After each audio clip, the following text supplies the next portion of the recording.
you in a position where he caught off guard and then bam, attack. Okay. Or you make sure that they get in trouble. So I'm a dad. But a bully we should know about. So if it was a bully, we're going to know about after he come from home from school with the teacher saying that your son punched the bully in the face. No, because a bully. That's how we going to find out. No, the bully has a pattern. So we would have already known. Yeah, but it ain't going to be no pattern on Noah because Noah it's going to be a beginning and an end that day. It's going to be a pattern on the person that's turning their cheek. Okay,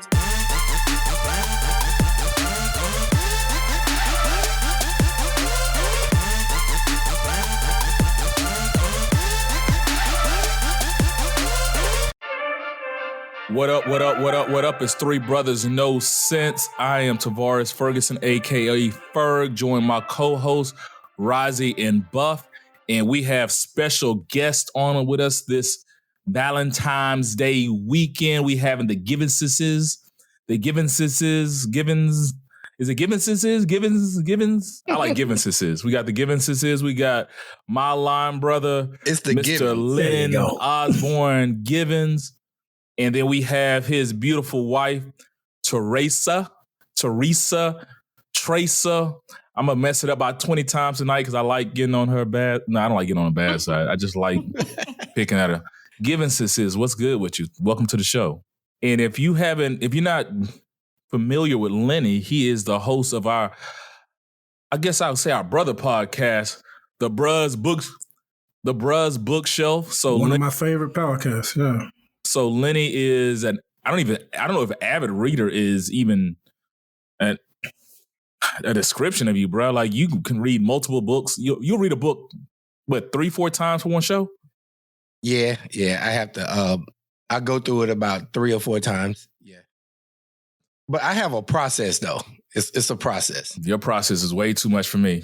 Well, the star of the show it's not is anybody can do his it. Beautiful wife, because to know Lenny is to love Lenny or to hate Lenny.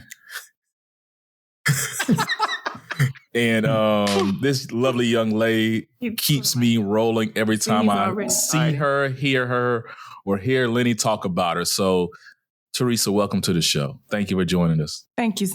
Thank you so much for the invitation. She didn't want to come on earlier, though, peoples.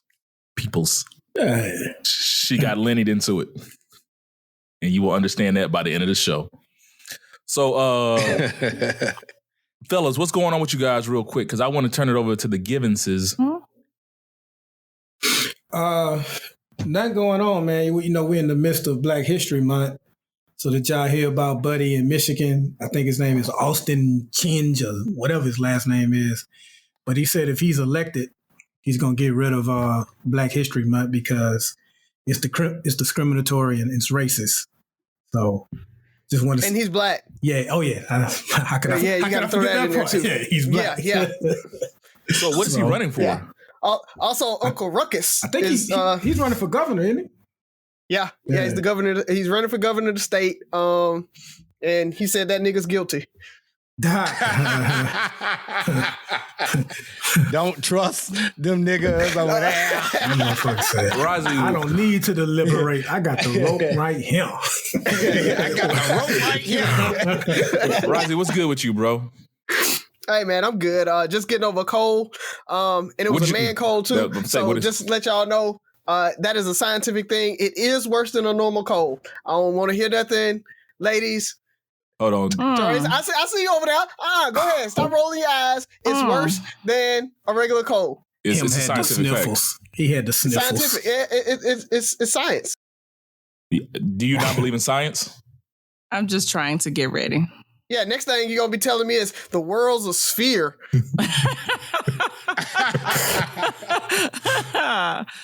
Okay. What did I get myself into? Hey, fun fact. Both of y'all attended UAB. Oh, go Blazers! Go Blazers! Yay! Yay! When'd you come out? I went to grad school at UAB. Yeah, around what years? It was 1997. That's why I don't even want to.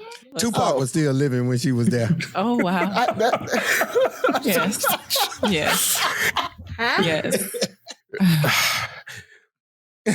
She went there at the height of the East and West Coast wars. Okay. This is what we're not going to do. Baby, I love you so much. That's fine. I am very confident in that. I received my master's degree from the University of Alabama in Birmingham in 1997.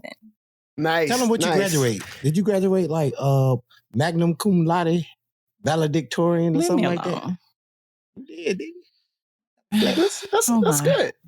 Okay. That's good. Yes. That's great. So 1997 is when I graduated with my master's. Cool. Well, I went there in 99 as a freshman. Oh, good for you. So you're not going to do Theresa like that. I mean, it's all good for me. I enjoy the fact that I am the elder. I really do. Yeah. They them young I don't like that way. Don't say that. And you hold it. Wise counsel. Ladies, I just want y'all to know, if you're a cougar out there and you dating a guy, and if you're not gonna keep him, it ain't robbing the cradle. It's just babysitting. Just throw that out there. Which one do you want to be? What you mean? Do you want to be babysat or robbed? Neither. Okay. You know what? You can rob. Okay. You can steal it. I'm robbing. Yes. There you go. Robbing. Take it. I guarantee this is gonna be a fun show. I asked these two young people to join us today for multiple reasons. For one, Lenny is the host of Bruh's Bookshelf, and it's Black History Month, and I know we mentioned literature a lot, and we actually had a post today talking about your favorite book, and I felt like Black History Month, favorite book, gotta bring my line brother. First of all, let's back up. Lenny is my line brother, 7 on the Q17. I've known this guy 20 years now. We met in 1999, bro. Yeah, so 20, damn. Over 20 years now, and great dude, loyal friend, usually wrong, but I'm not even say usually wrong. He's going to voice his opinion no matter what, and I guarantee you will hear his opinions today. But like I said, loyal friend, love this guy to death, and so happy he found this young lady. She's special, and you will see why by the end of this episode. You probably got a little bit of it earlier. But Lenny, for our listeners, we mentioned their favorite book, but as a avid reader, I don't know what to call you. You need to come up with a term for yourself. But what are a couple of books that you recommend that every one of our listeners pick up over the next few weeks? To be Black in America, they need to have read these books or read these books, or give me something, bro. All right. First of all, everybody, I'm Lennon Givens. I'm the host of the Bruh's Bookshelf, and that's the Bruh's Bookshelf spelled with a D-A. To answer your question, I'm going to start off with the first book that was the impetus for me to start the Bruh's Bookshelf. So if you ever listen to the Bruh's Bookshelf, we start off with an intro, and it starts off, hey, have you ever read a good book that you want to share with your friends? So let me give you a little background history on how the Bruh's Bookshelf started. We started, and to answer your question, is William C. Rogan's The $40 Million Slave. So I was reading that book, and I called one of these young bros that I know named Walter, and I said, Walt, you played college football. You got to read this book. So he read the book, and one day he called me at work, and we ended up a phone conversation for like 4 hours. And doing that in the process of having that phone conversations, I said, bruh, you know what? We probably need to record these conversations. You know, this is a really good conversations.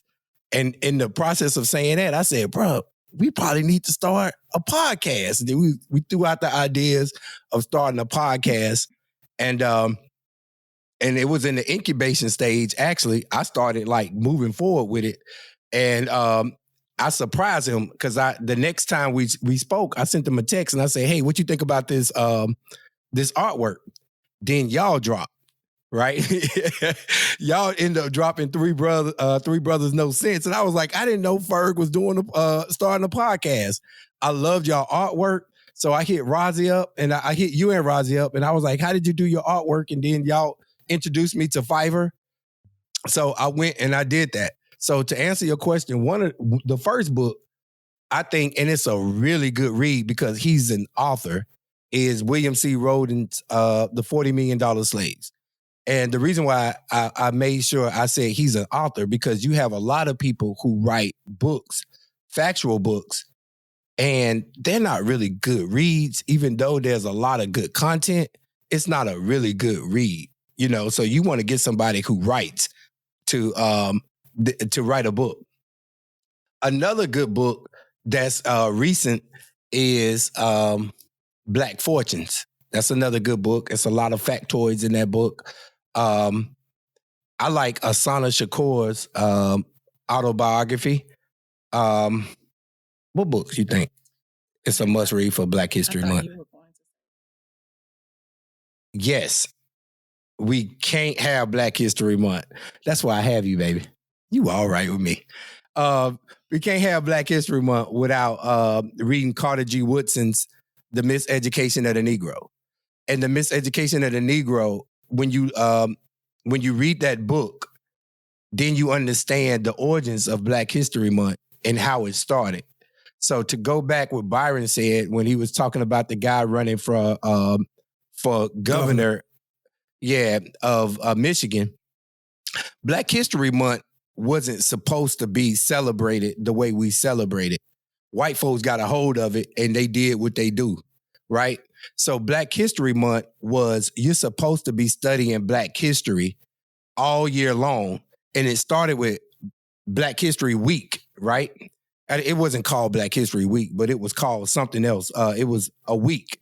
And that is an aggregate of everything that you learn, and you collect it, and then you put on an expose and you say, hey, this is what we learned all year long. And it went around to different schools, and that's what it was supposed to be.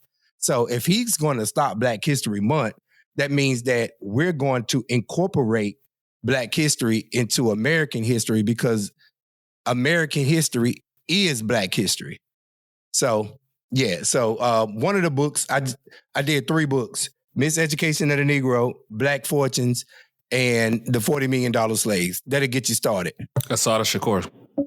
And Asada Shakur, yeah. Okay. So 4. We asked for 3, gave us 4. It's Lenny. Yeah, that's Lenny. It happens. So what about like Ta-Nehisi Coates? I think I can never say his first name, but Between the World and Me, Ta-Nehisi. Ta-Nehisi. Yeah. Between the World and Me was a good read.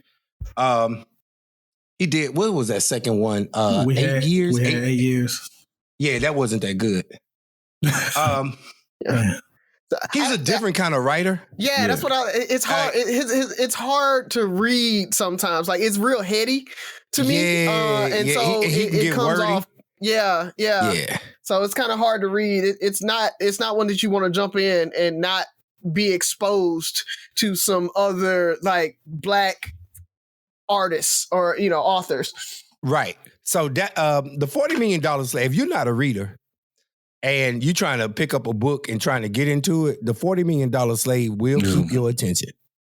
It will, especially if you're in the sports. It's a great book. Great book. Yes. It gives you the origins of boxing. And like, boxing was like the first sport an African slave did, and they participated in, where he said, hey, I can fight my way into freedom, literally, and fame. And that was through a story named Tom Mullaloo. What is his name, baby? But anyway, the guy is LL Cool J's great uncle, Tom Mullaloo, right? That was like one of the first boxers.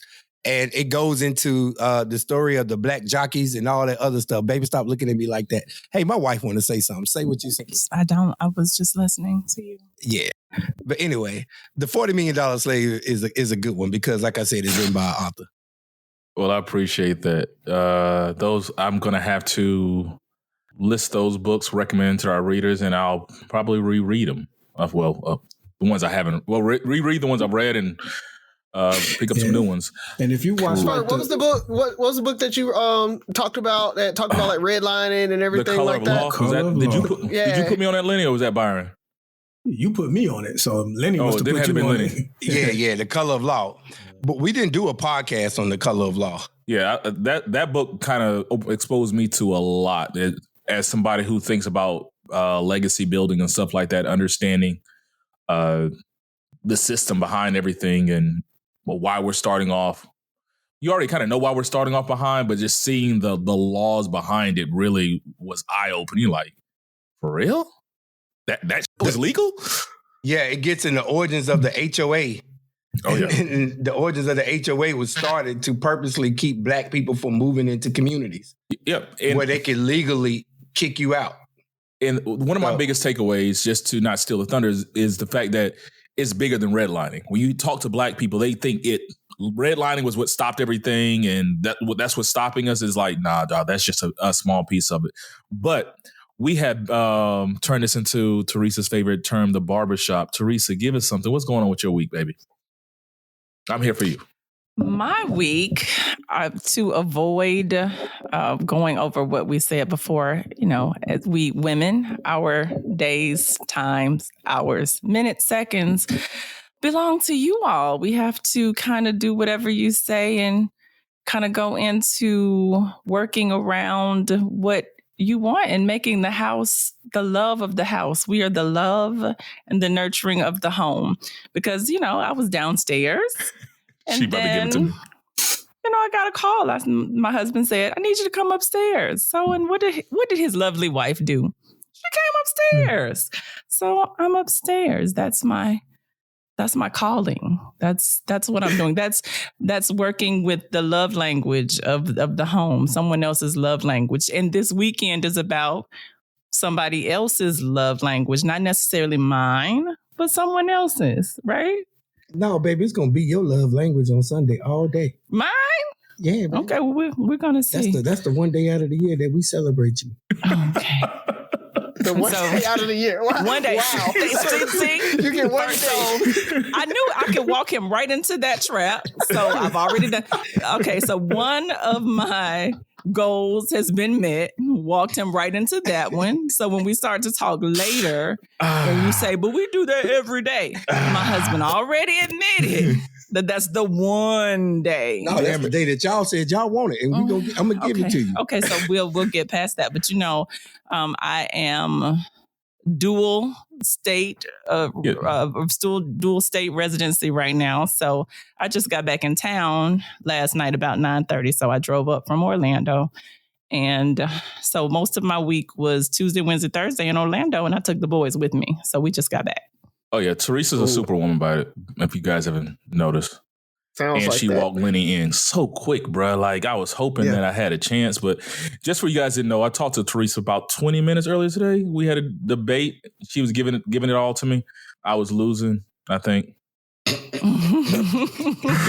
I tried to hold my own, but she was psychoanalyzing me and all that good stuff. Trying. I can't. So Theresa, do you give Lenny gifts on Valentine's Day, or is it just like really your day and he's supposed to give you gifts? Because I heard Cardi B say that you're supposed to give gifts, but it just has to be cheaper than the guy's gift. Lenny, what are you doing with your head? What are you doing with your head? I'm saying yes. Oh, okay. I just wanted to make sure. That's your love language, baby. Okay, but you're gonna love me in your language. Okay, so yes, I do. I was watching the movement of the head, and from this angle, I didn't know if it was going or. Okay, so Put yes. your guard down. I do. Don't be so defensive. Ooh, that look. Don't be so defensive. Once again, they're one of my favorite couples. They just keep me rolling, but to be around them, it's such a great energy. You would love it. Hopefully, by the end of this show, I'm still one of her favorite line brothers. Yeah, mine and Nakaya's. One of them. 1 out of 17 in the top 10. But we're going to jump into the show. Really appreciate it.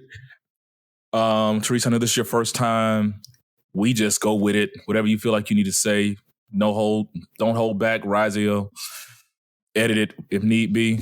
I'm pretty sure he won't edit you out. But I'm waiting on my lovely goddaughter to jump on. I try to give Razi a little time to go grab Sophie so she can give us this good joke of the day. Hold on, I got you. So she gives us a good joke every day. She's the star. She's the true star of the show. I bet. She's probably the smartest one. Wow, that's what we're gonna do. You don't even know Byron or Razi, and you just come just Probably the smartest one. Just see. But, sexist. Byron looks pretty intelligent. He's sitting back. He's listening. I can already tell he's analyzing. He's trying to figure out where to get in. I can appreciate that. And when we have guests, I like to, leave room for them, Okay. So, yeah. So Byron looks smart. So I just look dumb as hell, huh? That's not what she said. That's not what she said. Thank That's you. kind of like how white people, black power, white oppression. Thank you, Byron. You have now jumped into the front position. Hey, Sophie. Hello. What's good? How was school today? Good. What'd you do today? I got candy. Did you save me any? Her energy, man. Yeah, there's still a lot in my box. Okay, tell Daddy to ship me some. It's gonna get moldy and old, and you wouldn't want to eat it. Sophie, anytime I ask you to do something for me, you find an excuse. It's not an excuse. Well, send me a gift card then so I can buy some candy. Okay. All righty. But I don't know how to send it, so I have to ask my dad to send it. All righty. Yay. You got a joke for us today? Yeah! I'm feeling good today. I feel like I'm going to get this one. So give it to me. Give me what you got. This one, you don't get to just answer. I tell you the whole joke. Give it to me, Soph. My daddy won't let me travel because of COVID. I told my luggage, and now I have emotional baggage. He chose it. He chose it. She'd be so ready to throw him under the bus. Yes. The cuteness. Okay, so I like that one. Right. I just want my gift card. Good, That's all I got to say. Gift card, Sophie. $10. Okay, Daddy, Excellent job. get him a gift card and send it. I wanted your money. Bye-bye. I love that little girl. Well, my favorite part of the show, we're going to jump into it. Lenny, do you have a question for us? Sure. I'm scared, by the way, people. This question, I posed this question. It came to me randomly, and I asked my son this. And Theresa, I think you heard this question before. All right, so one day, what you guys think about this? When people, this is a question about sexuality. When people say somebody turned gay because something happened to them that was either against their will or... Damn, Razi. Hold on. Either against their will, and then you have some people that already knew, right? So I thought about this, and I tried to make the things connect, right? Do you think that being attracted to the opposite sex or being attracted to the same sex, right, has nothing to do with sexuality, and the act of having sex could just be a preference, right? So if somebody unlocked something that was already in you that you never thought that was in you and you wanted to experience it again, does that have anything to do with your sexuality, or it has everything to do with your sexual proclivities? You understand? Yeah, that was a lot to unpack. A little bit better. What? Hold on. My wife gonna. She gonna. Can you please translate these to us? He basically is asking if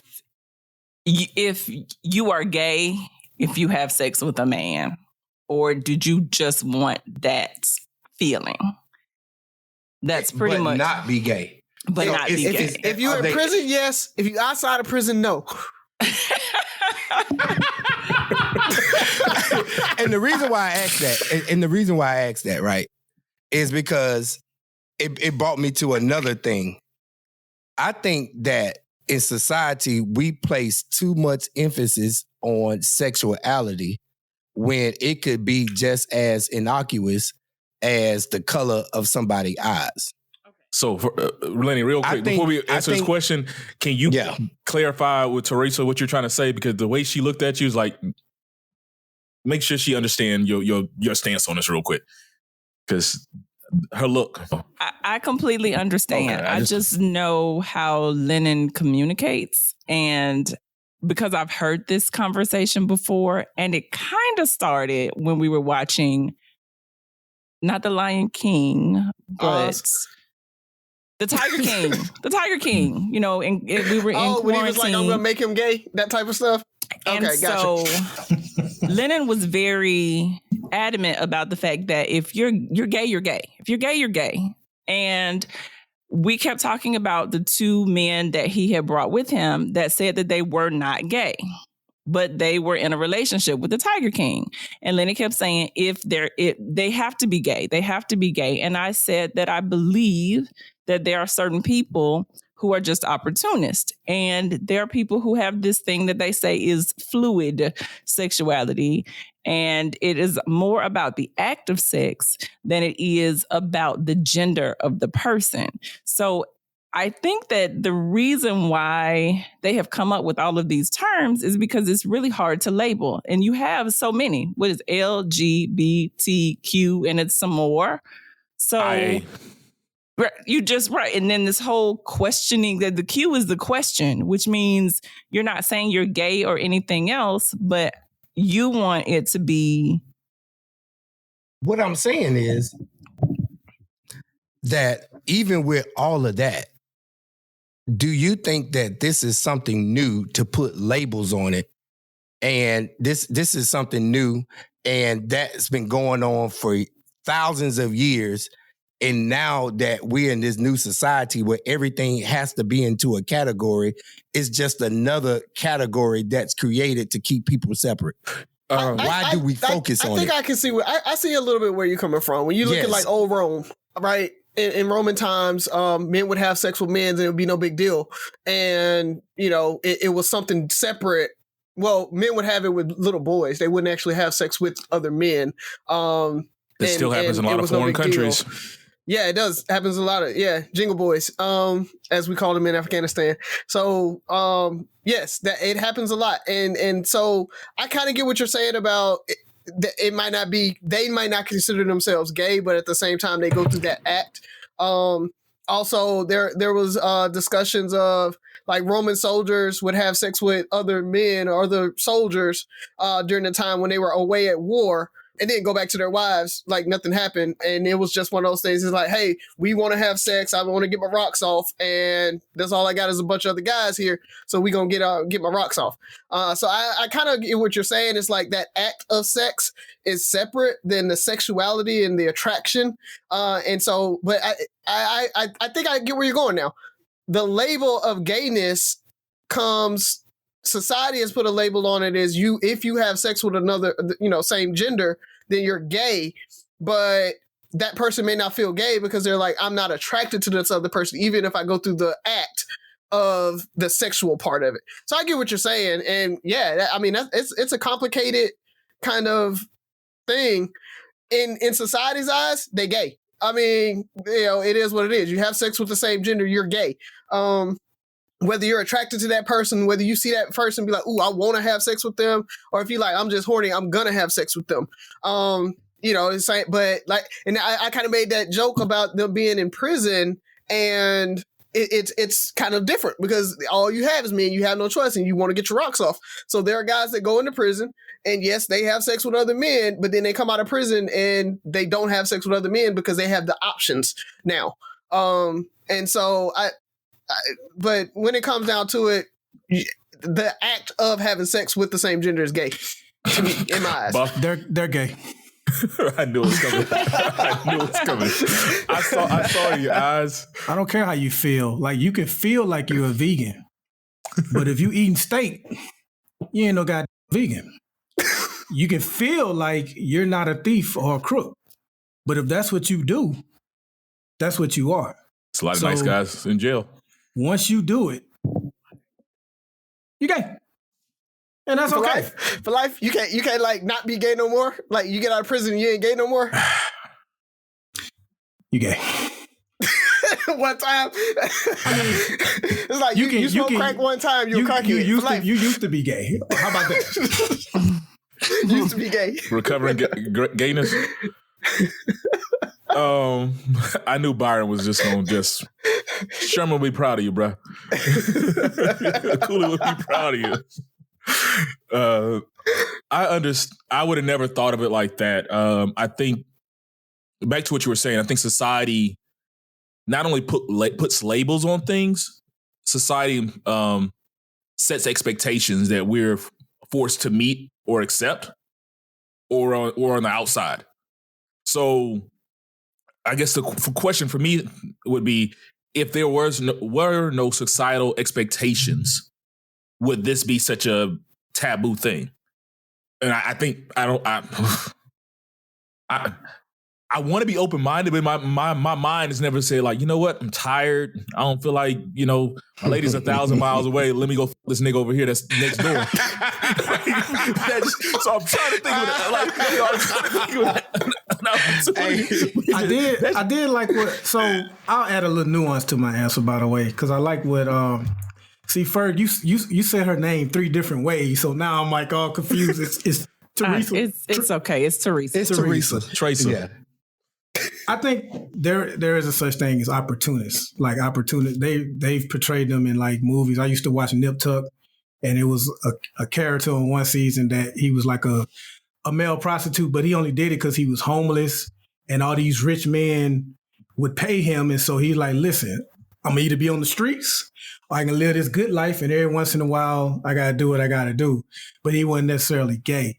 So I did want to add that little nuance, but he's still gay. Still gay. Okay, just wanted to make sure. Yeah. I want to say this. The act makes you gay. The attraction doesn't. I think that's really what You're folks straight, have but to you do gay understand. Is that what it is? I think what you're attracted to makes you gay. The act is that you're sexual, you're free, you're sexually fluid.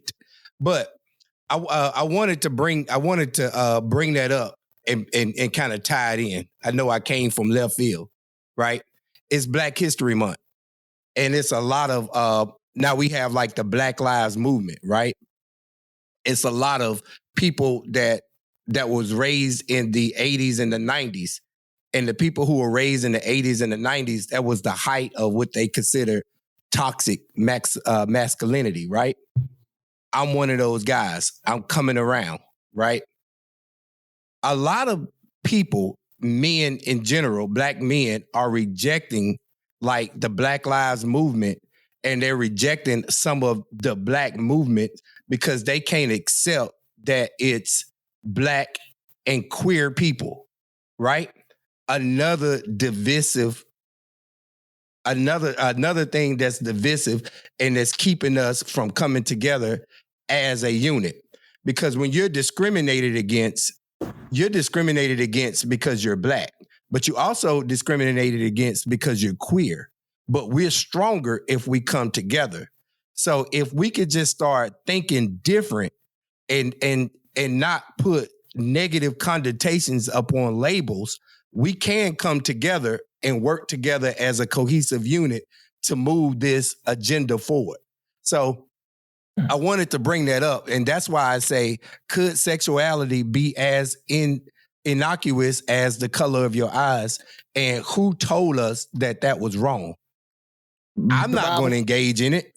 But if you engage in it, that doesn't make you a lesser person. Oh, definitely. One of the most revered men up in African American history is Malcolm X, right? So if y'all read, he was an opportunist. Mm-hmm. So that doesn't make him less of a man.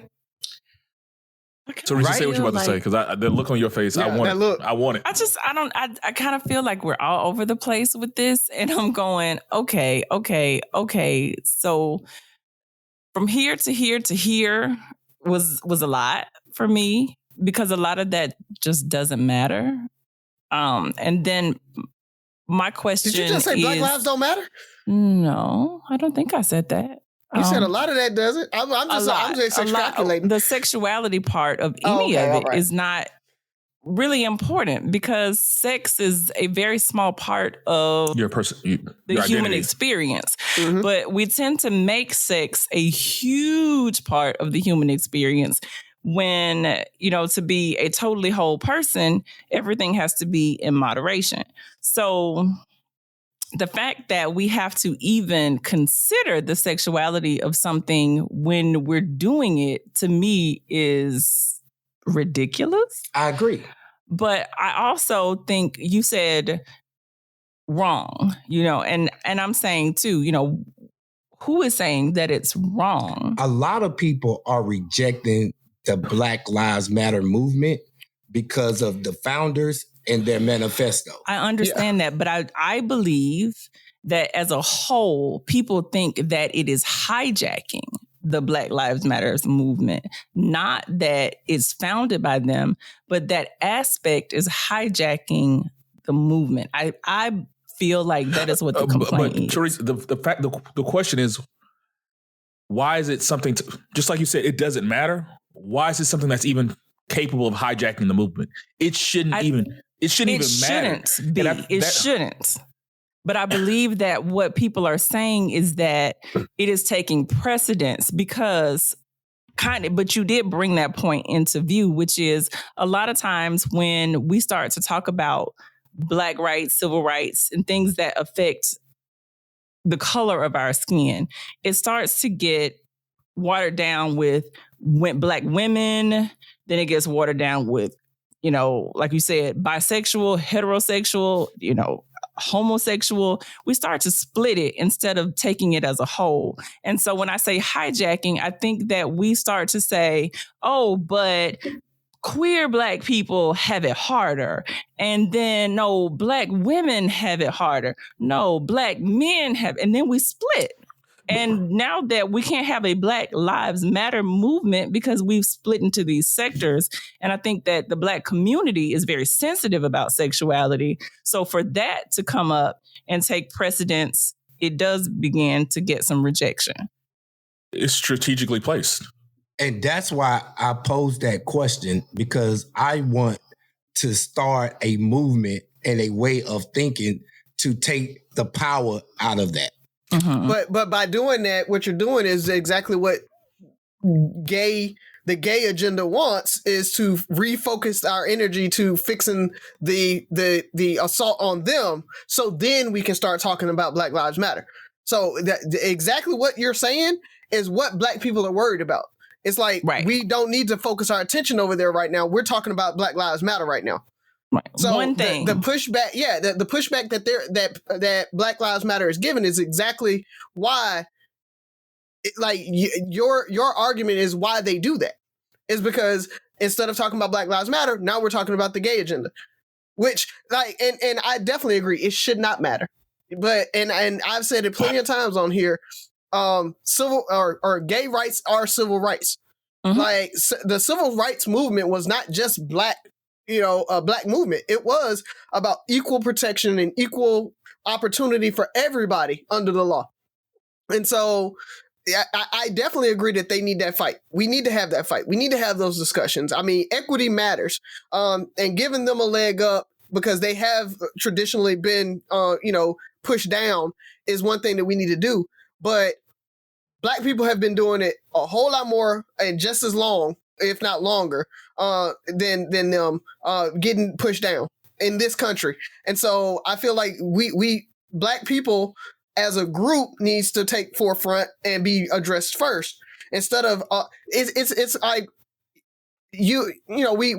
we've already given reparations to the Jews for the Holocaust. We've already given reparations to Asian Americans for the railroad and internment camps like that.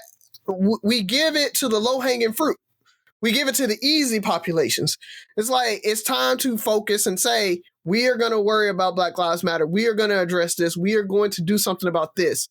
And yes, you can reap the benefits of whatever we get and then we will focus on your agenda and making sure that anything above what we're asking for that you need to get your equity, we got you. So my pain and suffering doesn't matter? I can't do everything. No, it's not that it doesn't matter. But that's going to be the argument. That's the argument. I get it. The argument is going to be, we don't believe you, you need more people. Gay people are going to say, we can't trust you to say that once all black people get equality, that you're going to address our rights, because within the black community, they feel like we're the hardest on them. Yep. And that's why they speak up so much. It's kind of hard for them to get behind the whole movement, when at the same time, they feel like black people in general are the ones that beat them up and harass them the most. Thank you. I just think when it comes down to it, no oppressed party wants to put their stuff on the back burner. Yeah. Your issues are... That was King's, Black Lives point. Matter, but the chances of, like, you get to marry who you want to marry. Until recently, they couldn't marry who they wanted to marry. You can't serve. You get to serve in the military. Like, you still have rights that I don't have. You know, until we stop getting in this pissing contest. And Theresa kind of hit on it for a second. It's just not the LGBTQIA community. It's Black women. It's like it's always something where there's gonna be a fight. And until we can just say, like, hey, let's just work together. Like, as we progress together, everybody's gonna win. You're still going to have some issues you need to work on. But if we can, I'm all about the greater good. Black women have their issues. I want to say this.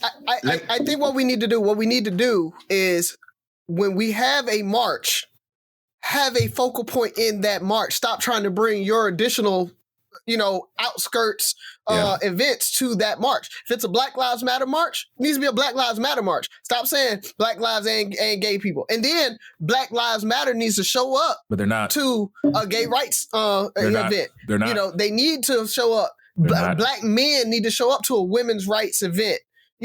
That's the problem, is that Black Lives Matter wants to be like, oh no, don't do anything. Y'all come help us. Don't bring your stuff. But no, I ain't gonna show up to your stuff. Agreed. That's the issue. Let me say this. I'm gonna say this, and then I'm gonna apologize.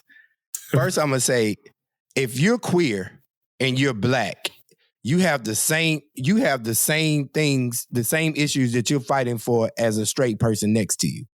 But it's gonna be hard for me to come and march right alongside of you when I just heard you in the back calling me a F word, right? That's all I'm saying. So if we're going to fight for rights together, I need you to respect me in my skin, because I respect you in your skin.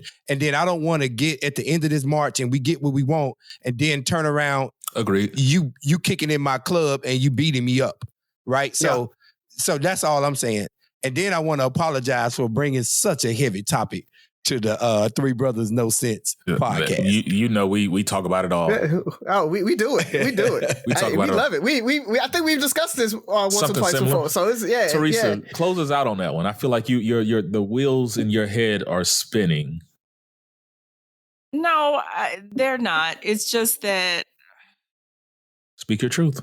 I'm very open. I think that I've had a very good life, and it's been exposed to a lot of things. So I have a lot of homosexual friends that are very close to me.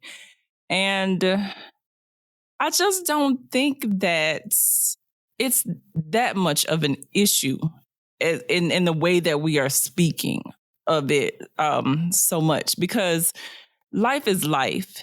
And there are a lot of things about life, whether it's color or homosexuality or whatever it is, where you will not be accepted in society, but you kind of got to put on your big boy drawers and your big girl panties and just go on. It's I think we tend to make a big deal out of things now, when we are at a much better place in society to do things. It is so much, but it's so much worse. In the 70s, you could say words and Archie Bunker, George Jefferson, those were totally politically incorrect. But that was the stuff we watched on television. And we, even to the Me Too movement, you could tell a woman, hey, I like your dress. And you didn't have to worry about getting sued about that. I think that we have just gotten super sensitive about a lot of things. It is not okay to hurt someone. It is not okay to put your hands on someone. It is not okay to punch the man in the face who said, hey, I think you're cute. But we're also making a moment out of some things that are not necessarily things that we have to do. And we said it before, we have to get rights as a whole. They tell you all the time, put your mask on first before you try to save someone else. You have to choose. We have to strategically figure out, what are we doing here? But right now, we're not doing anything because we are constantly fighting each other over who gets to go first. So until we all get together, like what we said, we'll always be walking in circles, and the powers that be will be in charge, and they'll be laughing, and they'll have all the money and all the power, and we'll still be talking about it. Yeah, and they'll allow somebody to incite an insurrection and not do anything about it. But anyway, I digress. True. All righty. Anybody else want to close out on that? I feel like that was a good close on that one. No, I think that was a pin in it.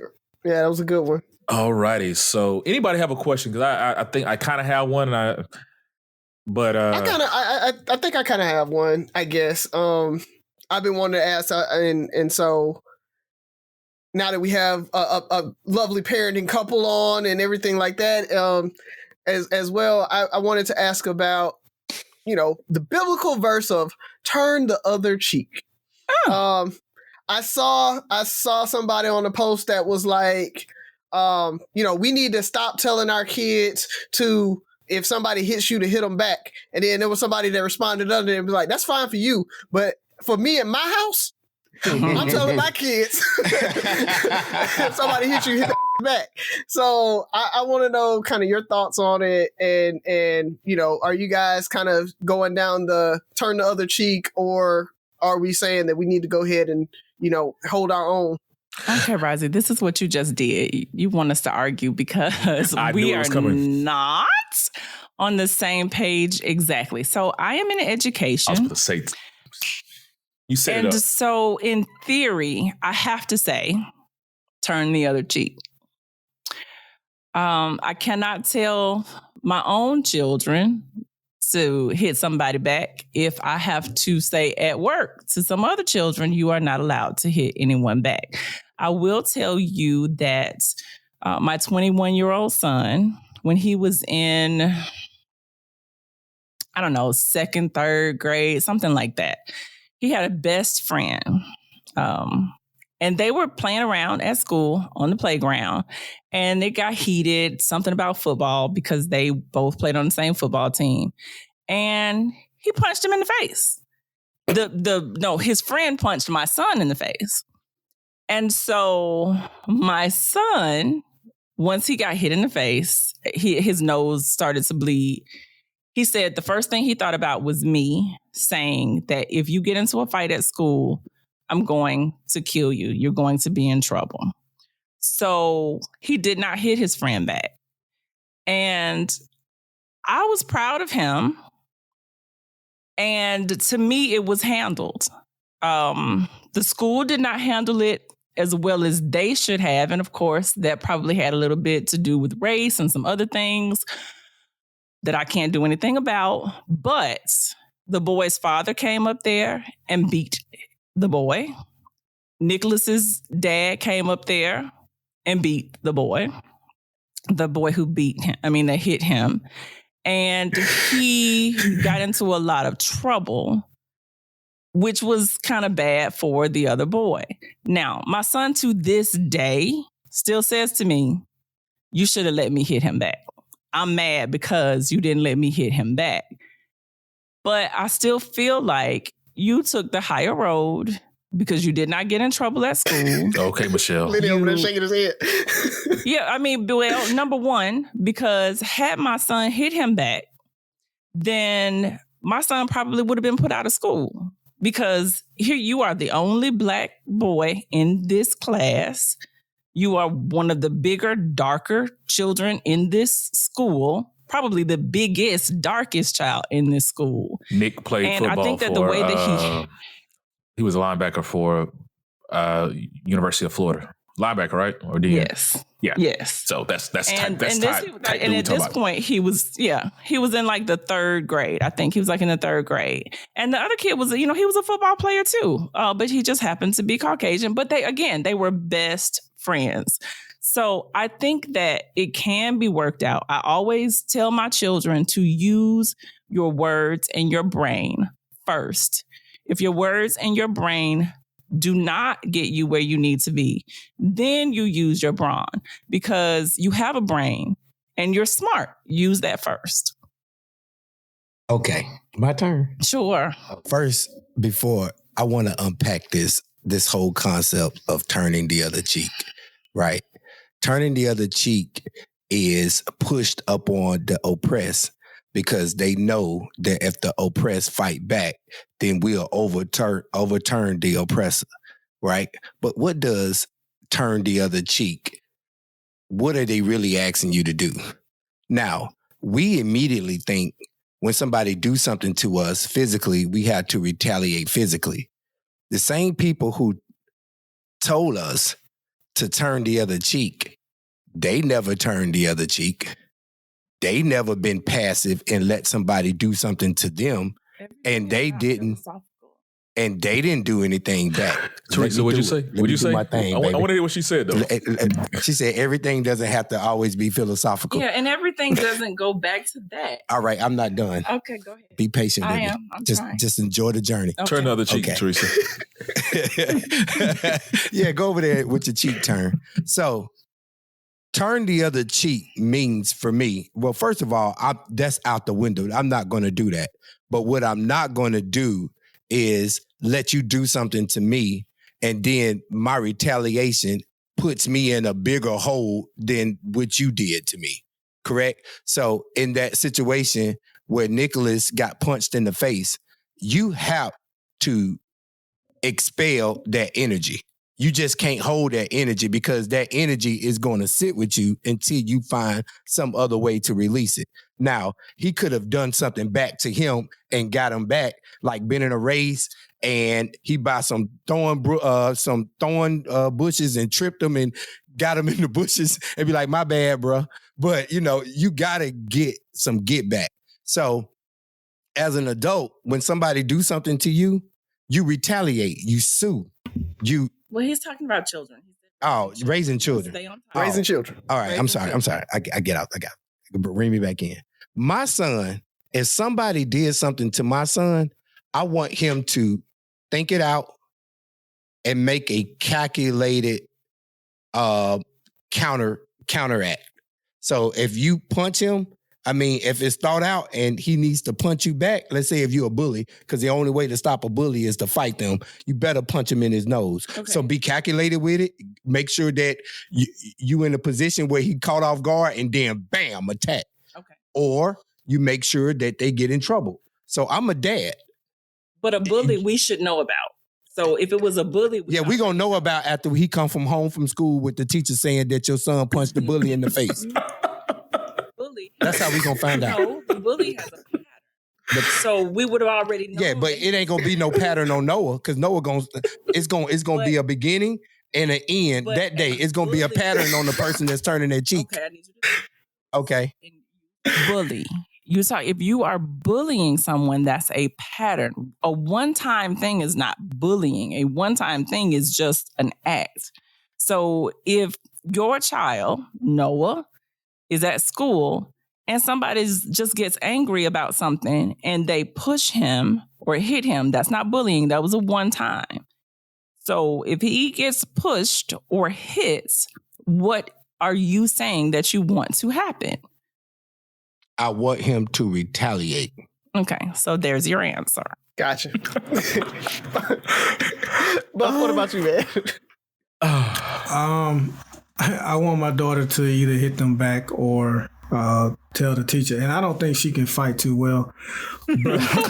So I'm really pushing for her to tell the teacher But if it's bullying, especially if it's bullying, and I think I've said this on this show before, but if not, I want to go on record with this just in case.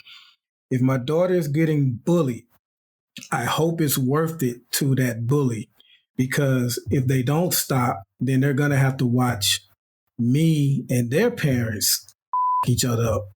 Because I will fight the parents of a bully. And it's going to be a step process. Talk to the teacher, talk to the principal, talk to the parents.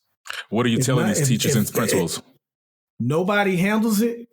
So now we fighting at the schoolyard, and it's going to be bad. But hey, I try to tell y'all to get this kid to keep their hands to themselves.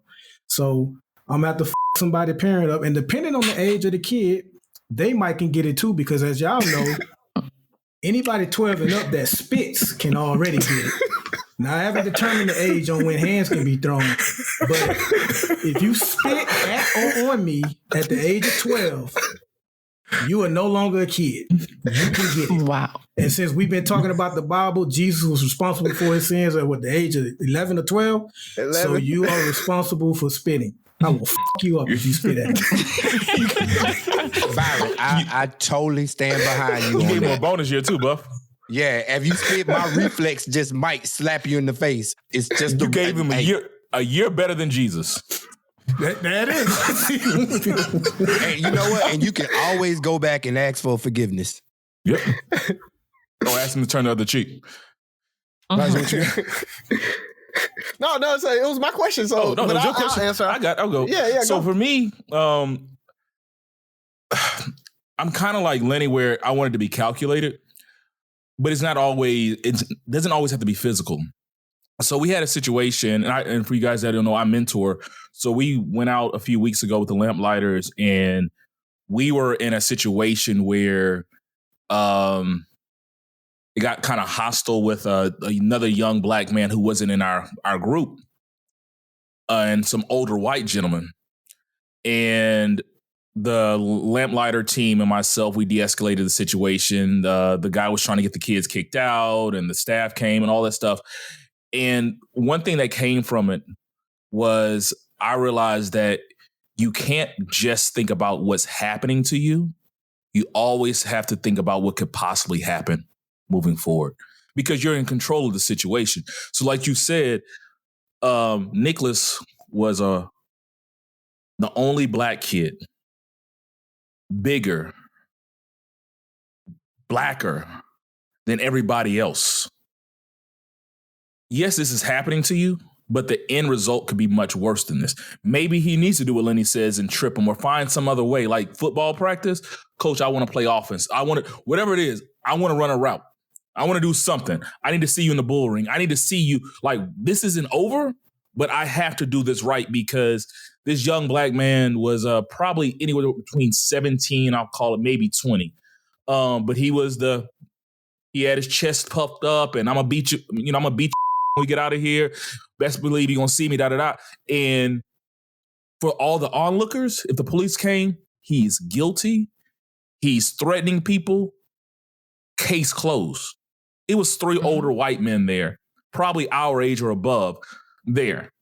If I almost can guarantee, if we wouldn't have been there, the police wouldn't have called, or it would have went a lot worse. And he was there with, I think, 3 or 4 young black ladies who were there defending him as well. And I was like, we talked to him after, like, dude, you got to remember what's going on around you, because if that would have went down, those young ladies would have jumped in too. But it's bigger than just this moment. We've seen so much happen. Can't blame anything that happened to these unarmed black men, but this situation could have went a lot worse. A lot worse. And our kids were asking, what are we supposed to do? How do we handle that? Are we supposed to help? And the only thing we could tell them is, like, you have to make a calculated decision. You can't just look at what's happening. Unfortunately, I'm not saying it's right. This is the reality of it. You can't just look at what's happening right now. How is this going to affect you? Nicholas Wilder got in a fight that one time, and it could have been okay. But I guarantee him being that only black kid there would have stuck in his record it might have been in his official record, but if that would have happened again, they would have threw a book at him. there's a pattern with you, Nicholas. Something's going to happen. And it's unfortunate. That's the life we have to live. And so it's tough to teach your kids, like, I want to teach my kids to be kids because my son is almost 2. He reacts. Kids are going to react. But now we have to tell our kids to be smarter. They have to be almost think like an adult. They have to make, and that's unfair to ask a second grader or third grader to say, hey, if you get hit, and you probably know you can kick this dude's ass. I'm not telling my kid to turn the other cheek. Look at the bigger picture and weigh your risk. Because if my son would have hit him back or my daughter would have hit them back, I would be confident that they weren't just reacting. They felt like it was necessary and they're okay with the consequences. And if they're okay with the consequences, and I told the kids that I can't tell you, and this is when we really got upset, is when one of the white dudes kind of went off to, and I think he didn't know we were over there. He told the young black girl, like, I'll kick your ass too. And that's when, like, whoa, not going to happen. You're not going to do that. You're not going to disrespect a black woman in front of us. And it was actually one of the lamplighter fathers that heard it. And he just sprung into action and we all just reacted. But telling those kids they have to calm down, like, hey, it's not worth it. They're 17, 18. They feel attacked. They feel like the racism, all this stuff. But that's the reality we have to live in. And if they would have chose that decision, when you make a decision, you have to be willing to deal with the consequences. And most of the time, it's not on our side. You have to start early. And I think that goes into what you're saying. What do you teach your children? What do you teach as they're growing up? And I believe that it's not about turning the other cheek as much as all of those things are kind of parables of what you have to do and the decisions that you have to make. And when you raise your children with that concept of turning the other cheek, it's not necessarily about the other person.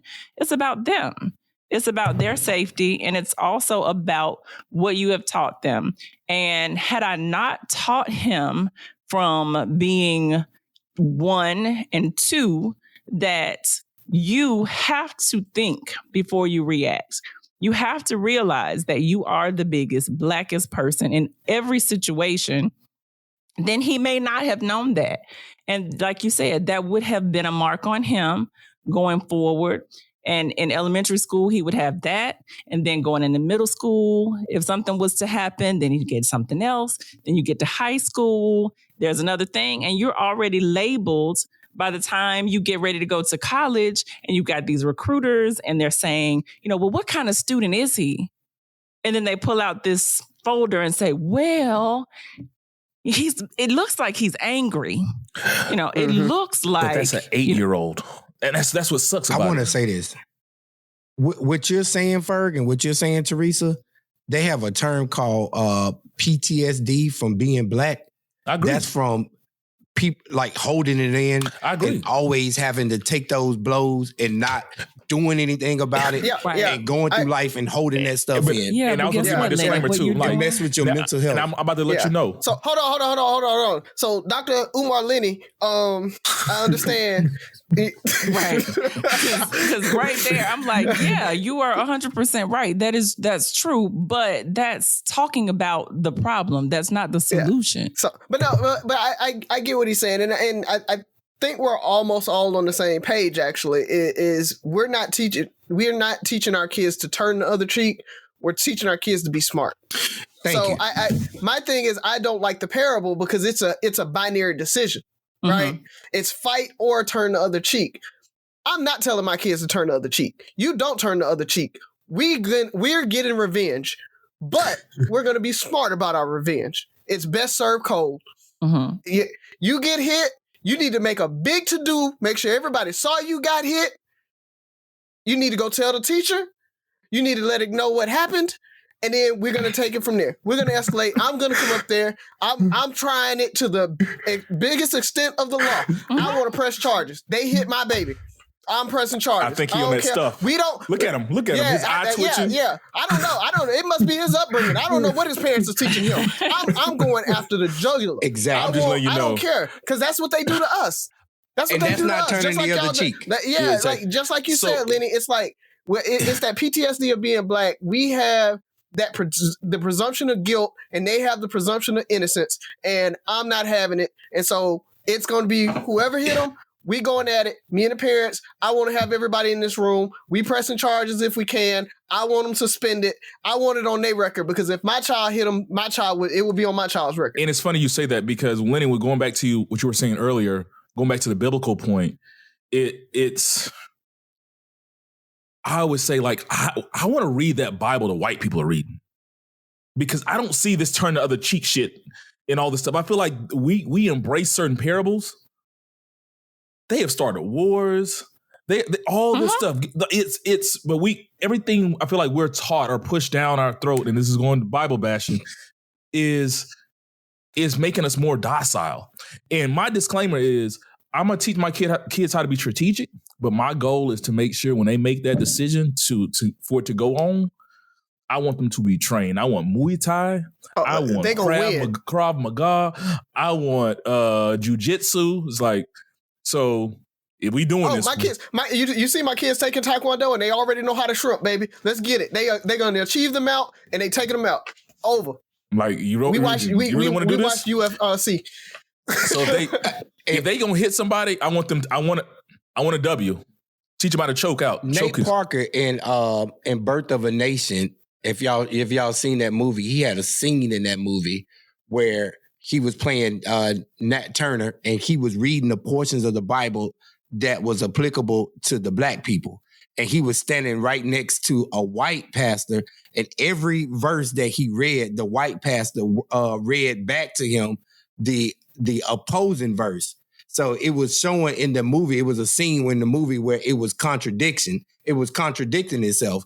And basically in that scene, he was trying to show you, hey, this same Bible is written to oppress you, but is written to keep me in power, but to oppress you. So every uplifting verse you have, I have a verse that's saying, hey, be obedient to your master. Hey, do all these things. So when you say I want to read that Bible, the white man read, that Bible, you're reading it. They use turn the other cheek when it's a white person on a white person.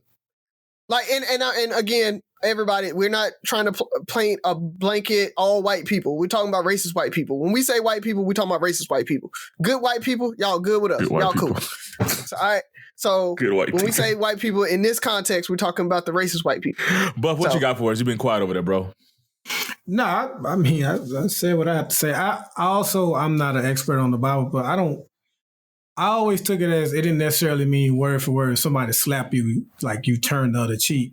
It's more or less telling you that God is going to have vengeance. Like God will take revenge for you, not necessarily like physically. Like you can defend yourself. You have a right to defend yourself. But as far as like getting somebody back that you feel has done you wrong, not necessarily physically, but something else, like somebody may have, I don't know, said something to the supervisor that cost you a promotion or something like that. God would take care of that, I think, is what the parable is saying. Like, we always paint. Oh, no, bro. It literally says if somebody slaps you. I mean, the Bible says a lot of literal things that are meant to, like we'll give us Theresa, but we have seen. I mean? Yes. So, because it was written back when people said smite. Right. And like you said, Byron, you and I we agree on a lot of things, and it is just not a literal document. And my husband and I will go back and forth. That's why I just don't even try. It's not a literal instrument. It is a guide. And so honestly, to worry about being tit for tat with someone, to me, that means being tit for tat with someone is a waste of time. And I agree with you, but I think when you're talking to the educated people, but when you're teaching others, it can be used as a tool to oppress. Yeah. Like we have people who don't learn or listen with their own intelligence. You are correct. Yeah, but that's the thing is you can't blame the Bible for that. Jesus was violent. I think what people have to understand, the same thing with the gun talk, right? The Second Amendment talk. They like guns don't kill people. People with guns kill people, right? It's the Bible is there to uplift. It can be used as a tool to oppress.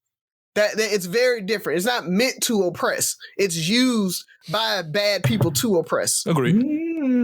That's not true. Yeah, thank you, Lenny. It was used to oppress. That's what he said. It was used to oppress. But the parables and the things in it aren't there to oppress people. It's a fairly sexist book. Oh, definitely, but it was an oppression then. I mean, but based on the time. But yeah. I mean, you take it. They took it. They're opportunistic. Back to the back. Mm-hmm. I have this book.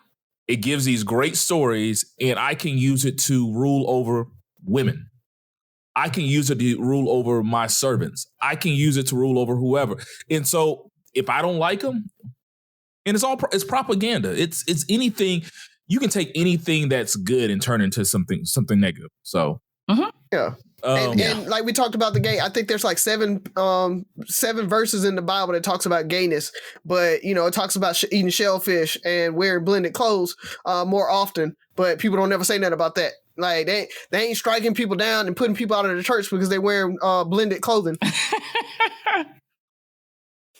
The story of David and Jonathan. Mm-hmm.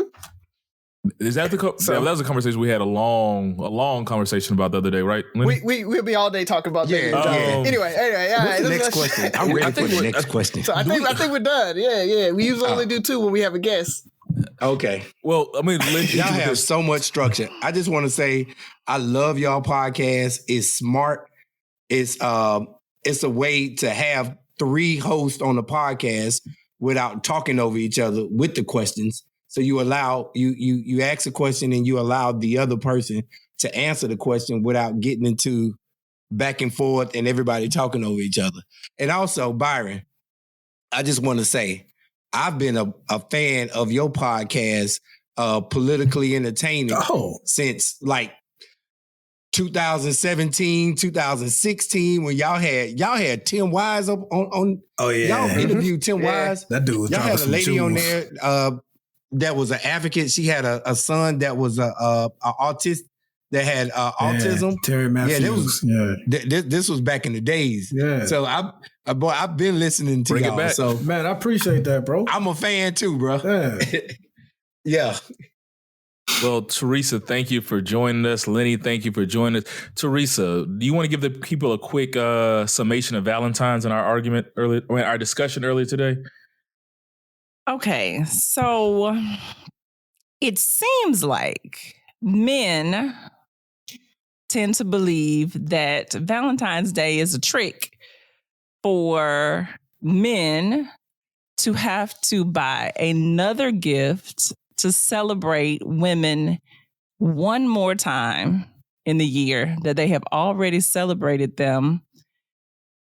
Let's see. So by February, it's been Christmas. So this is just one more time. But you all feel like it's just another time for you all to have to celebrate the woman when almost every holiday is about the woman anyway.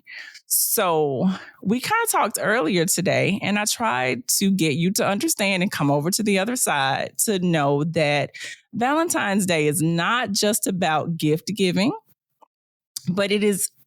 Is you doing this? No, I'm agreeing with you, baby. Just keep talking. Don't worry about me. It's not about the gift giving as much as it's about the celebration of love, and it does go both ways. I agree wholeheartedly. Okay. As long as you don't think lingerie and sex is Valentine's Day gifts. Okay, so there's another one. Sex is not a gift. It's not a gift. So lingerie and sex, though, wouldn't that be different than just come on here, come get it? No. Is the same? Lingerie is a gift on a Tuesday. On a Tuesday. Yeah. So it's got to be like a random Tuesday. That's when it's a gift. Arbor Day. If you come down to some lingerie on Arbor Day, like, come get it, that's a gift. That's a gift. Yeah, it's an unexpected thing. Like, it's a surprise gift. No, it is not a holiday gift. Okay. All right. And I'll give you that because I'm not saying that sex and lingerie is what you're supposed to get on Valentine's Day.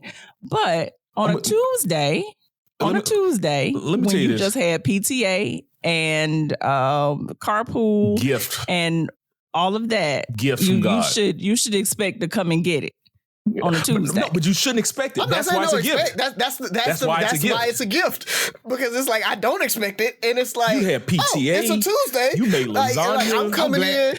You see how she tried to twist and say gift? You expect it. You expect it. He said the boy said gift. He was very clear. He said gift. It's a gift because it's unexpected. It's one of those, like, you use lingerie for a, here it is, a random gift. It's a random gift. It's not a holiday, like, okay, I know on anniversary, my birthday, and Valentine's Day that I'm getting some lingerie and I'm gonna get some nanny. Like, for real, that's it. That's all I'm getting. I like you, Razi. I've never heard a guy. That's all I'm getting. No, I've never got her. We taking that part out. No, it's gonna be out. We took that part out. So which part? We do have the lingerie and the sex. That's not a gift. That's not the gift. Okay, the gift is so. I was talking to Ferg and I said the gift is that you love that person in their love language on that day, because we do tend to love people in our own love language. In our house, Lenny is this words of affirmation, physical touch person. You know, I am, and actually I'm not gift. I am acts of service. And what was the other? Your acts of service and gifts. Okay. So, and I think that kind of goes hand in hand, because acts of service, you do things. And then I also was raised to believe that you put your money where your mouth is, that you have to invest in what you're saying that you love. If there's no investment in it, then it's not that important to you. That's just how I feel. They ain't raise you right, because you can invest in any other kind of ways besides money. It depends on how much money you have. If you're Michael Jordan and you buy somebody a car and a house, then it's not a big deal. But if you don't have that much and you buy somebody a car and a house, that means you're giving them of yourself. Well, two things here. First of all, back to the lingerie thing. No, I've never heard a man on February 15th be disappointed that he got some and she didn't have on lingerie. Said no man ever. Like, dog, exactly. Man, what happened? You good? Yeah, man, Theresa just came down and she ain't had no lingerie on. Like, no man ever has said that on the 15th. Second part, you said the love language. Valentine's has capitalized on the gift-giving love language. Now, what you said earlier, if it's our day as a reminder to express that other person's love language, that's fine. If her love language is not receiving gifts or giving gifts, then why are we giving gifts? If it's acts of service, why can't it be something or words of affirmation? If Razi might write a poem, Buff might, like, that's their love language. But that works. It works. That works. That works. But let me tell you, I can tell you exactly what my favorite Valentine's Day was with my husband, and he was not even my husband at the time. And I won't even tell you that about part. me. You are my husband. Yeah. Words of affirmation. Did you write a poem, bro? It was close. He was working, he was training, so he was traveling a lot. So I met him in Atlanta. We were actually in Atlanta, and I met him. And when I got there, it was Valentine's Day, and he had posted hearts all over the room. And in each heart, it said something that he loved about me. So every heart had, I love you because you do this. I love you because you support me. I love you because you're beautiful. Look at Lenny. And I still have those hearts somewhere, because he likes to. They're in the bed. He likes to throw my stuff away. I like to keep things. He likes to throw them away. She's a hoarder. That's what he says. So I kept those hearts because it meant a lot to me. It cost me $10. And that was my gift. My gift was time. We spent time together. I'm sure we ate dinner, but dinner, it was dinner, and we were in a hotel room, and he bought me that stuff. Did you have lingerie? That time, keep going. I did have lingerie. But y'all weren't married, so it didn't count. All right. That was the expectation. bought him a picture frame that had candy hearts around it, and it was a picture of me and him in the frame because we were fairly new in our relationship. And I bought him cards. For 3 years. It's still new. Cut it out. 3 years is new. Okay. But that was my favorite Valentine's Day. And like you said, it cost him $10 in the price of dinner. Yeah. So my point is that most women, that have good sense, because as I tell my husband all the time, there are so many women who do not have good sense. And there are a lot of young women who are messing it up for everybody. But if you know what you want, all you want is the special attention that Valentine's Day makes a man focus on. That's it.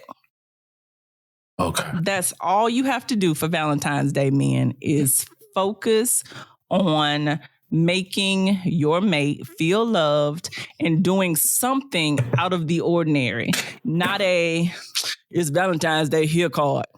And I agree with you 100%. My thing is, I always feel like it's not reciprocated. I feel like women feel like they don't have to. They can throw some lingerie on and call it a day. Mm-hmm. And it's like you don't put forth that same effort. And not saying men expect it. And I think we don't expect it because half the time we just like, you'll be disappointed if you keep expecting stuff. We get Father's Day, and Father's Day has never been that crazy holiday for most guys. We barely get Father's Day because the women always saying it counts for single moms too. So yeah. Well, and then we end up cooking on it. Like, can you? Because it's in the summer. Oh, can you barbecue for Father's Day? Like, okay. Well, you better say something. Hold on. I want to say this. If y'all are disappointed on Valentine's Day and you disappointed on Father's Day, then y'all not running their tight program. Y'all need to tighten up your program. Get your women in line. Okay, and let I don't them know about in line. Yeah, and give them a clear understanding so they can have a clear expectation what you expect from them. Uh-huh. My wife, she's on the program. She already know because if she mess up, I'm pulling her. She gonna ride the bench, and I'm gonna put my second string in. So that's all I'm saying. So teach them young girls on how to keep your starting position, and when the contract come up, you can get that franchise contract, and I make you happy. Okay, so I'm turning the other cheek, and I am also going. I raise you. Yeah, you did. All right, I will. You don't put me on. Father's Day for me is the set out. I have to say, I wake up in the morning, I get gifts from all the children. I get special things. Hey, Z, she put lipstick on it, everything. She on the program. Mm-hmm. Yeah. Hi, guys. What's going on? Hi, Theresa. How you doing? Good. How are you? Oh, it's a pandemic. You know what? While you here, could you give us your thoughts on Valentine's Day and why we should celebrate it? Why we should or shouldn't celebrate? No, should. From a woman's perspective, what are your thoughts on Valentine's Day? I think it's good for the people, Well, baby. Honestly, I would prefer a man that treats me well every day of the year over one holiday. But I think it's a good reminder to just to put love first. So for those that don't necessarily think to be loving or, I guess, romantic on the daily, it's a good way to be like, okay, this is something that I need to focus on for this particular day. So for me, it's just a good reminder. It's more of a man-made holiday, but I think the intention is good. I'm not huge on like the consumerism aspect of it, because it's like, it's like, okay, buy this, buy that. But it's like what really caters to your particular partner. It may not be something that's materialistic. So if you think of it in that aspect, I think it's good to make Valentine's more personal for your relationship and not just go along with the mainstream idea of it. And because if Ferg bought me a box of chocolate, and roses, that wouldn't really appeal to me because that's not me. But if he thought of something that really catered to me, and it happens to be on Valentine's Day, I would appreciate it more. So. Okay. So it's hitting the reset button on your love language. Right. And that is so you've heard two women say about the same thing. Yep. And you all are still thinking that women are out here saying something else. So you just had two women say the same thing. So what other women are y'all talking about? I'm good on Valentine's Day. Like, I think Ferg was talking about women in general, but in general, out there for in the ether. us, we shouldn't care what other women do. Your spouse should know what you like and what you don't like. So Valentine's Day, Father's Day, all that stuff should be good. Oh yeah. So yeah, it wasn't a condemnation on like our thing, but I mean when you look at it, when you look at social media, and maybe again it's the outspoken minority that's doing it. You know, the masses probably are doing exactly what you guys are talking about, speaking the love language, giving gifts, you know, on that day that the other person actually wants. But then there's those folks out there that be like, he didn't get me a Birkin bag, girl. He don't love me. Right. And those are also the ones that we're watching on reality television, which is the devil, by the way. And also, you know, social media, because social media drives a lot of this. You know, we have a lot of young girls who are watching people open gifts. They're watching, you know, what other people have. And then they begin to feel like, oh, well, my man isn't doing for me what they're seeing other women get. And a lot of times that's just fake. We got women sending flowers to themselves. Right. And I think that's an important point that you bring up. You know, reality TV is that it's reality TV. It's like, remember to live in your own reality and realize that is your truth. So don't just go off of what you're seeing on TV, you know, and think that it's like your life, because it's not. Yeah, it's the devil. The devil. All right, guys. Well, it looks like we're running a little long, so we're going to go ahead and wrap it up. Well, we had a surprise guest come in. I really appreciate you, babe. And my shout out, and I really appreciative to the Givenses for showing up last minute. Theresa was down there having what were you saying, being girls' night or whatever you were doing? It was definitely a girls' night. But you enjoyed yourself, I assume. Okay. Wow. Did you not? Oh, okay. Wow. But Byron and I connected. In these COVID times, like, this is one of the best things that, you know, you can do. It's kind of a virtual just chat with your friends. Very nice. She didn't agree. Notice that. But I know.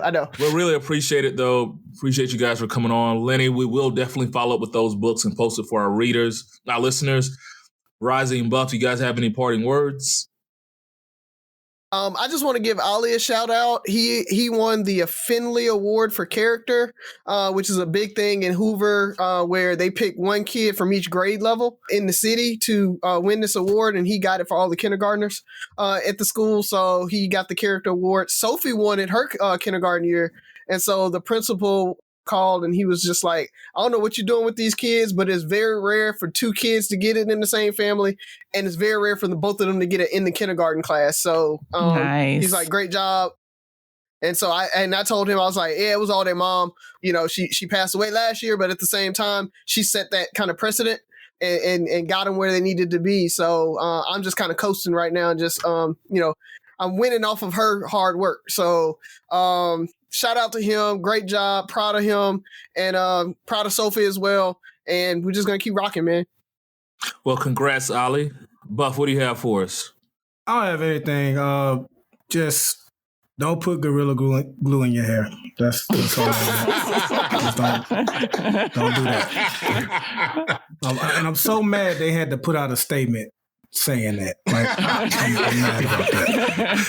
I know, right. Well, I'm gonna have a moment of just clarity and just how do I say this? I enjoyed a Tyler Perry movie the other night. Which one was it? Nobody's Fool with Tika Sumpter. Yeah. I don't think I seen it. I'm gonna pause right there. That's my new hall pass. Oh yeah, baby, that's my new hall pass. But I can't have any. Just disrespect. No, because you see people like this is the one that had Jidenna became her hall pass at a Jidenna concert. Like, it doesn't work that way. What's wrong with that? No, we'll talk another day. But it was a good movie. I enjoyed it. It was one of his better written shows. I enjoyed it. I'm kind of embarrassed to say it. So, nah, man, support that brother, man. Givenses, what do you guys have for us? Leave us with some words of comfort, benediction, or something. Well, you should watch Fall from Grace if you hadn't seen that one already. That's a Tyler Perry as well, but it was different. It was different, Tyler Perry. Didn't you watch that with me? The one, The Attorney? Okay. Fall from Grace. It's quarantine. Watch it. No, what we don't Just do is we watch don't it. suggest more. That was like a big step for me to watch one. So to try to get me to watch another one is just not gonna happen. Okay. And I didn't even know it was, she told me it was Tyler Perry, and I almost didn't watch it, but because Tika something was in there, I just kind of, yeah. Okay. Well, all right. Thank you for inviting us on the Givens. Stop. It's very rare where you can come to a platform where you have 4 black men or 3 black men that are raising children in the same household, where you can get their perspective. A lot of times, men are raising children outside the household, and they're getting advice from other men that are raising children outside of the household, and they're not getting good, solid advice. And they're getting advice about relationships from somebody who's not married. The barbershop. They're married men going to barbershop too. Stop. That are getting advice from people that are not married. So you guys have that platform. And thank you for inviting us on that platform. Mm-hmm. And thank you for having us. Yeah. I enjoyed we enjoyed the ourselves. barbershop. And we have it on tape now. All right. So you can't go back. You can't go back on it. But we appreciate you coming, especially you, Theresa, because it was last minute. And Lenny, anytime with you is always fun. I know I was going to enjoy the show. Please feel free to come back. We'll have to have you guys back again. And make sure you check Lennon out on where? The Bruh's Bookshelf. And Buck, you haven't mentioned it in a while. They can go listen to some episodes of what? Politically Entertaining. All right. And of course, keep listening to Three Brothers No Sense. Listen, like, share, subscribe, comment, and most importantly, listen again. Happy Black History Month. See you next week.